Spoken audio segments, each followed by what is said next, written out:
जय श्री राधे मित्रों। आज के हमारे इस वीडियो में हम आपको सीता माता की बहुत ही सुंदर नित्य नेम की कहानी सुनाने वाले हैं।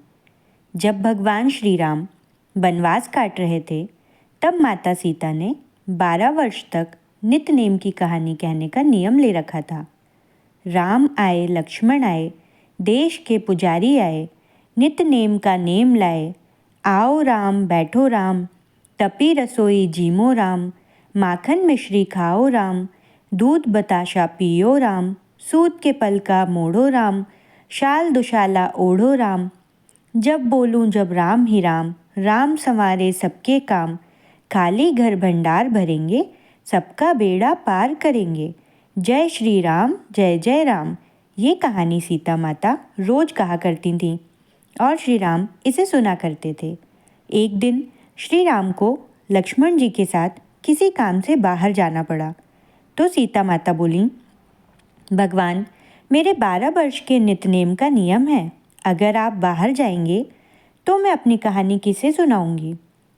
श्री राम ने कहा, तुम कुएं की पाल पर जाकर बैठ जाना और वहाँ पर जो औरतें पानी भरने आएंगी उन्हें अपनी कहानी सुना देना। सीता माता कुएं की पाल पर जाकर बैठ गई।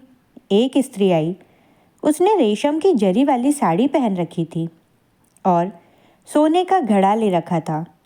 सीता माता उससे कहने लगी, बहन, मेरा 12 वर्ष का नित्य नेम का कहने और सुनाने का नियम है, मेरी कहानी सुन लो।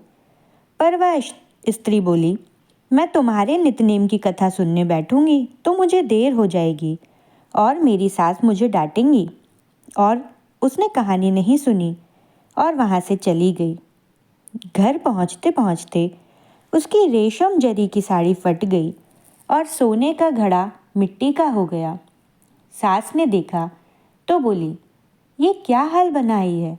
बहू बोली, माता जी, मैं भी हैरान हूँ, मैं तो कुएं से पानी भरकर आ रही हूँ, पर कुएं पर एक औरत बैठी थी और उसने मुझसे अपनी कहानी सुनने को कहा, पर मैंने मना कर दिया। शायद ये उसी का फल है। सास तुरंत वही साड़ी पहनकर कुएं की पाल पर गई। उसे वहाँ सीता माता बैठी मिल गई। वो बोली, बहन, मेरी कहानी सुन लो। सास बोली, एक बार छोड़, मैं तो 4 बार तेरी कहानी सुनूंगी। सीता माता बड़ी प्रसन्न हुई और कहानी कहने लगी। कहानी सुनकर सास बोली, बहन, कहानी तो बहुत अच्छी लगी, और पूछने लगी, तुम कौन हो। तब सीता माता बोली, मैं सीता हूँ। सीता माता का नाम सुनते ही वह स्त्री उनके चरणों में गिर गई और फिर उन्हें प्रणाम करके अपने घर चली गई।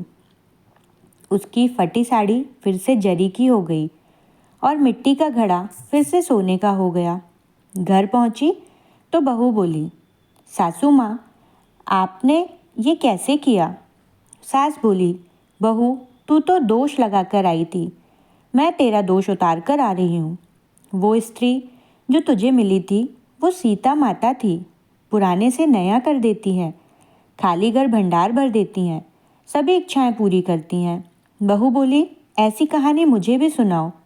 सास ने वही कहानी बहू को भी सुना दी। कहानी सुनकर बहू बोली, माता जी, कहानी तो बहुत अच्छी लगी, इसे हम रोज कहा करेंगे। अब सास बहू प्रतिदिन सवेरे उठकर कहानी कहने लगी। एक दिन उनके घर पड़ोस की एक औरत आई और बोली, बहन, जरा सी आग तो दे दो। सास बोली, आग तो अभी हमने नहीं जलाई है। तो पड़ोसन बोली, तुमने तो इतनी सुबह से उठी हो, अभी तक आग नहीं जलाई, तो क्या कर रही थी। तो सास बोली, हम सुबह उठकर सीता माता की नित्य नेम की कहानी कहते हैं। पड़ोसन बोली, ये कहानी मुझे भी सुना दो। कहानी सुनकर पड़ोसन बोली, अब ये सीता माता के नित्य नेम की कहानी मैं भी प्रतिदिन कहूँगी। कहानी कहने से सीता माता ने पड़ोसन के घर के भी भंडार भर दिए। हे सीता माता, जैसे उनके भंडार भरे, इस कहानी को कहते और सुनते सबके भंडार भरना। जय श्री राम। मित्रों, यदि कथा पसंद आई हो तो कमेंट में सीताराम जरूर लिखें। एवं ऐसे ही धार्मिक एवं रोचक कथाओं को सुनने के लिए हमारे चैनल को सब्सक्राइब अवश्य कर दें। धन्यवाद। जय श्री राम।